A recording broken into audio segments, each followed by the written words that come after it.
அம்மா உன்கிட்ட ஒன்று கேட்கவா?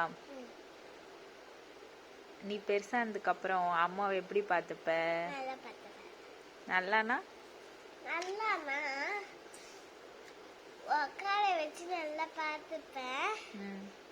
சாப்பாடு உனக்கு கொடுப்பேன். அப்புறமா உனக்கு தனி கேட்டா நான் தனி முன்ன வந்து கொடுப்பேன். அப்புறமா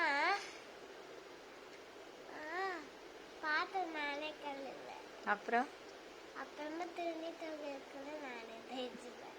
அப்புறமா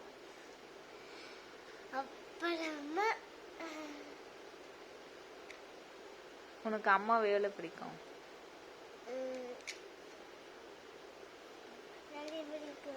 நிறையனா எவ்வளோ? அவ்வளோ பிடிக்கும்னு சொன்னேன். அவ்வளோ பிடிக்குமா? Love you D.